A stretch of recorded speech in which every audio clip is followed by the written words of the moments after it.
Não cairá. Mateus 24, versículo 1 em diante. Mateus 24, 1 em diante. A destruição de Israel. O templo de Jerusalém foi ampliado por Herodes o Grande e reformas ainda estavam sendo implementadas no tempo do ministério de Jesus. E ao sair daquele complexo do templo, os discípulos, admirados de ver as grandes pedras que pesavam toneladas, comentaram com Jesus sobre a imponência e magnificência daquela construção. Jesus declara neste momento que o templo seria completamente destruído e nada sobraria do mesmo. Quando os discípulos ouviram isso, certamente associaram o evento com o fim do mundo, pois, como judeus, jamais eles poderiam imaginar o mundo sem o templo de Deus e o povo de Israel. Então, Mateus 24 e 25 é uma grande sessão de ensino que aborda os dois temas. Primeiro, de um modo geral, mostrando a condição dos discípulos em todas as épocas, dos versículos 4 ao versículo 14. E depois, de modo específico e separados, mostra a destruição de Israel, dos versículos 15 ao 35, e a segunda vinda de Cristo para o juízo final do mundo todo. A partir do versículo 36 até o capítulo 25, 46. Hoje nós abordaremos primeiramente a destruição de Israel e a continuação do plano de Deus através da igreja. Amém? Amém. O estudo e mensagem tem dois objetivos. Primeiro, esclarecer pontos deste trecho que não se relacionam com o fim do mundo, para evitar ensinos deturpados das denominações evangélicas. E o segundo objetivo é nos alertar para a nossa condição de vida como discípulos de Cristo em cada época e em todo lugar. Amém? Versículos 1 a 3. Mateus 24, versículos 1 a 3. A contextualização da passagem. Vicente, por favor. Tendo Jesus saído do templo, ia se retirando, quando se aproximaram dele os seus discípulos para lhe mostrar as construções do templo. Ele, porém, lhes disse: Não vedes tudo isto? Em verdade vos digo que não ficará aqui pedra sobre pedra que não seja derribada. No Monte das Oliveiras achava-se Jesus assentado, quando se aproximaram dele os seus discípulos em particular e lhe pediram: Dize-nos quando sucederão estas coisas, e que sinal haverá da tua vinda e da consumação do século. Muito bem. Então note bem que este será um ensino dado fora do templo, em particular aos seus discípulos. Jesus não está contando isso para as multidões, mas ele está revelando aos seus discípulos.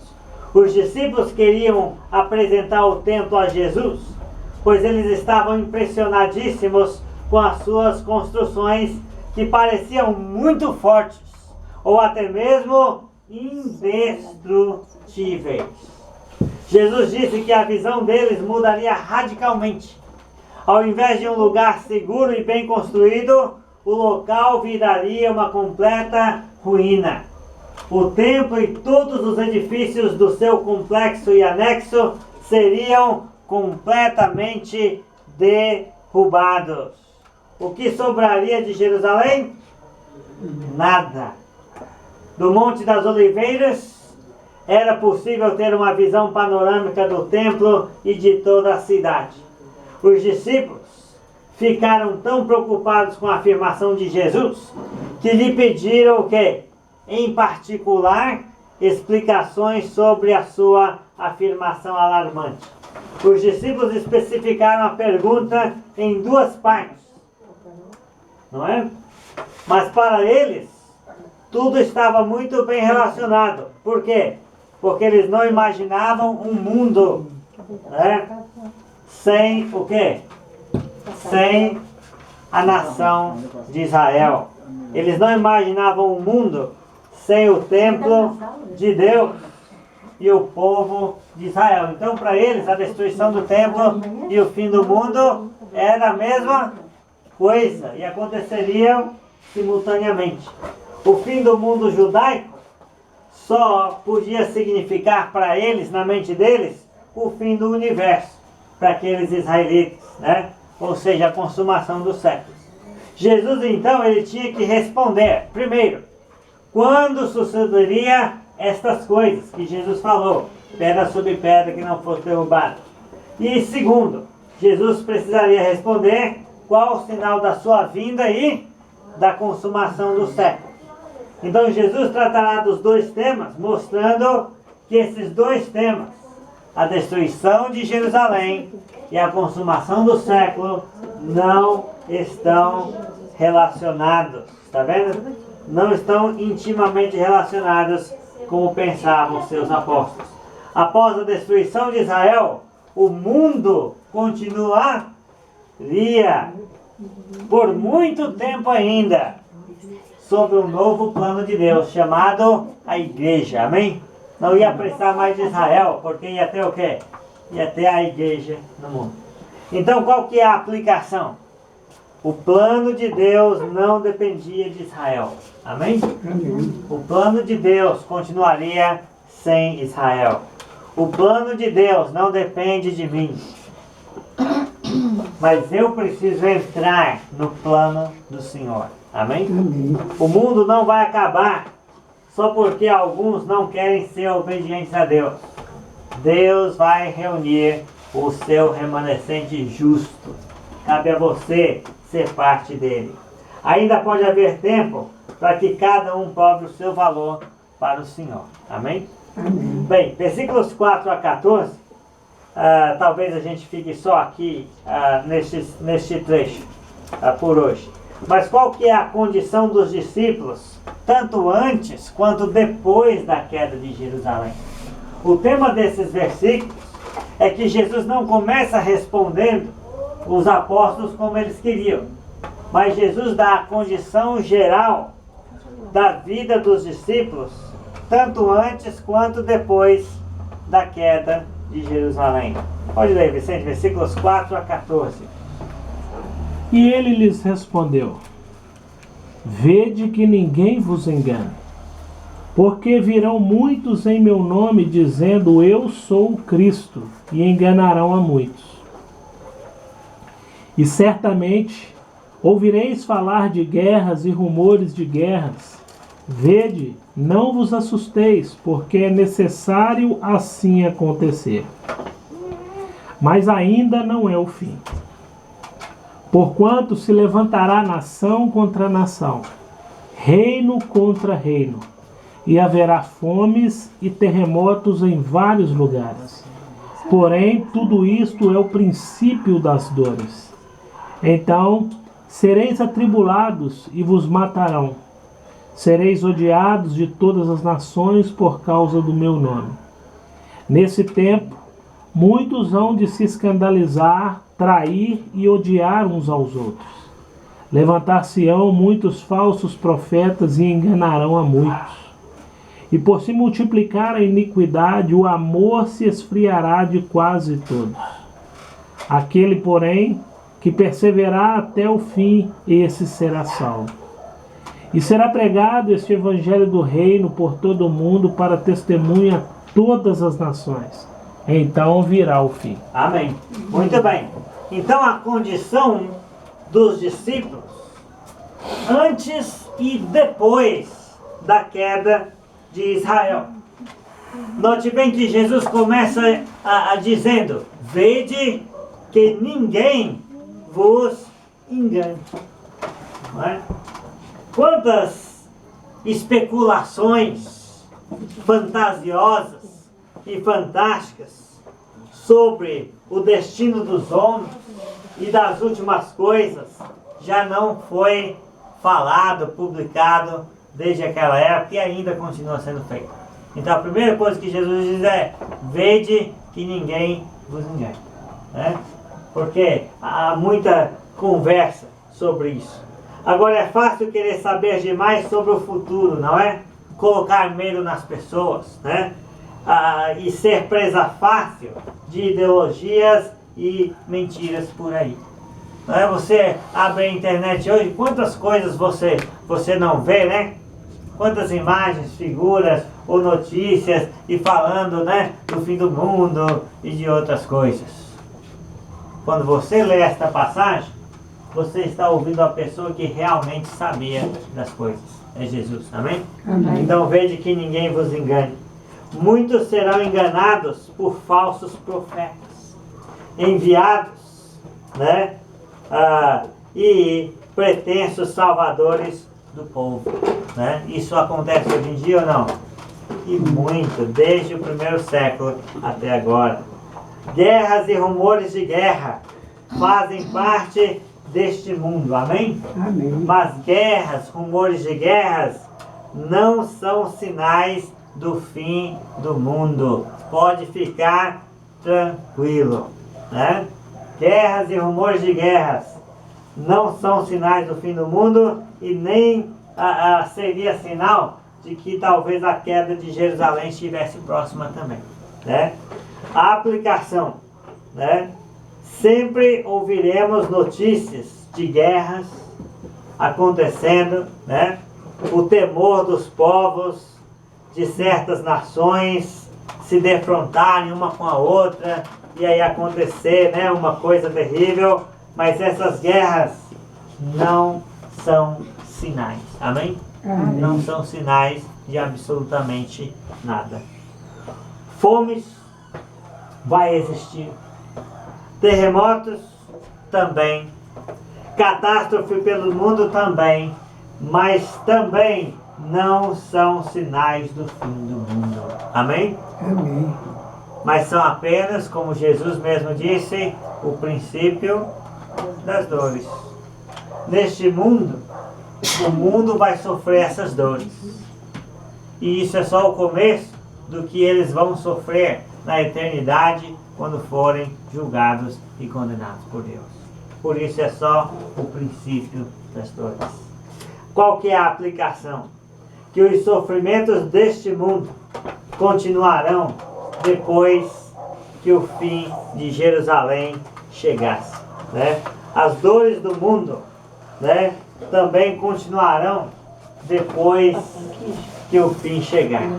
As dores do mundo perdido em pecado não terão fim no inferno. Portanto, se sofre aqui, é apenas o princípio das dores, né? Então, as dores, o sofrimento no mundo pode até aumentar antes do fim, mas o sofrer em si não se constitui sinal, amém? Não se constitui sinal.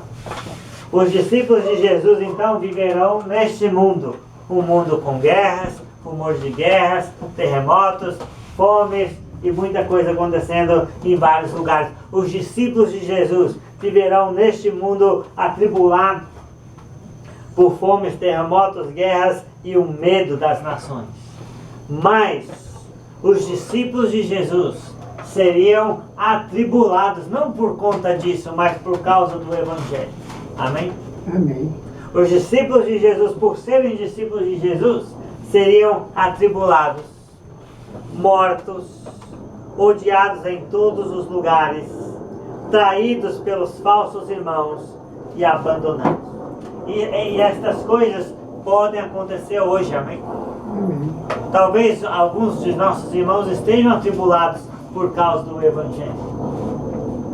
Às vezes a pessoa batiza pensando que vai ser muito feliz e de repente por causa daquilo a família até se dissolve. É uma tribulação por causa do Evangelho. Né? Cristãos podem ser mortos hoje em dia, odiados em todos os lugares, traídos por falsos irmãos e abandonados. Os discípulos de Jesus enfrentariam a presença constante dos falsos mestres. Não é isso que ele disse? Jesus disse: se levantariam falsos mestres em muitos lugares, enganariam muitos. É a nossa luta diária, amém? É normal.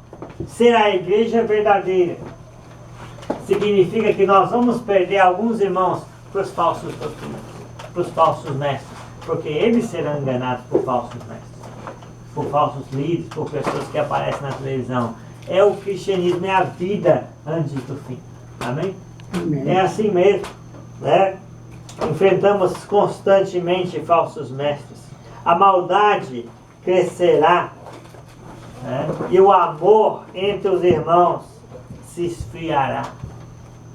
Isso aconteceu no passado, isso ainda pode acontecer hoje. Não é verdade? Mas as pessoas não querem mais ser irmãos, não querem mais compartilhar, começam a se tornar egoístas. O amor vai esfriando. Né? Contudo, o discípulo fiel em qualquer dessas circunstâncias deverá perseverar.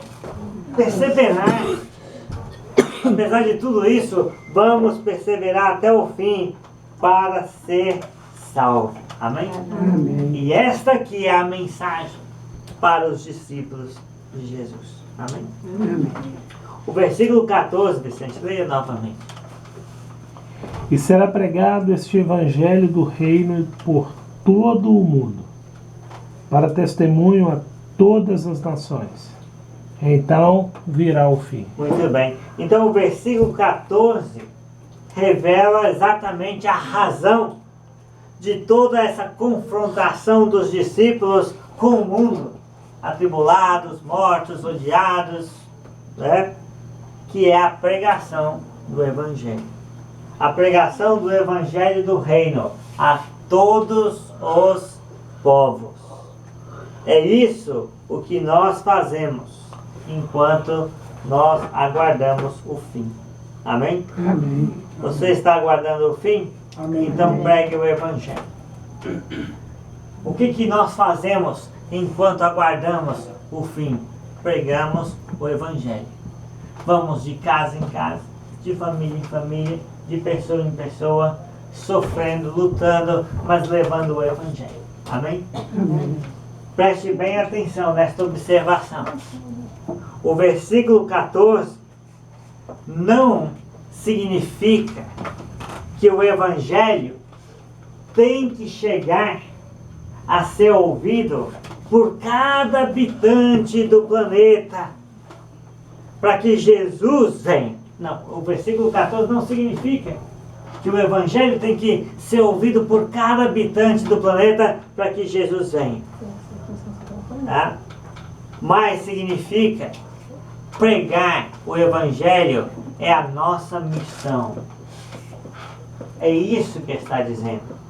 Pregar o Evangelho é a condição em que os discípulos vivem até o fim. Amém? Ou seja, Jesus virá. E o que vai estar acontecendo? O Evangelho dele vai estar sendo pregado. Jesus virá e o Evangelho ainda estará sendo pregado pelo mundo inteiro. Porque nós estaremos aqui, se ele voltar por agora, fazendo a vontade dele.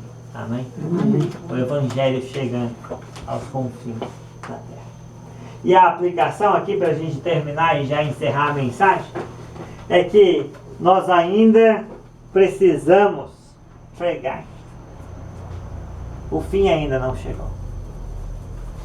Amém? Amém. Então ainda precisamos pregar, ainda tem gente para ser salva. Ainda tem igrejas para nascer em alguns lugares que só nós podemos chegar. Amém? Amém. Então, ainda precisamos pregar. Cada geração de cristãos precisa esperar por Jesus. Mas esperar Jesus voltar como? Parado? olhando para cima? Não. Cada geração de cristãos precisa esperar por Jesus, fazendo o que Ele planejou que nós fizéssemos. Amém? Pregando o Evangelho até o fim e perseverar nesse testemunho a todas as nações. Amém? Amém. O que você tem feito pelo seu vizinho, amigo, parente ou colega de trabalho? O fim ainda não chegou.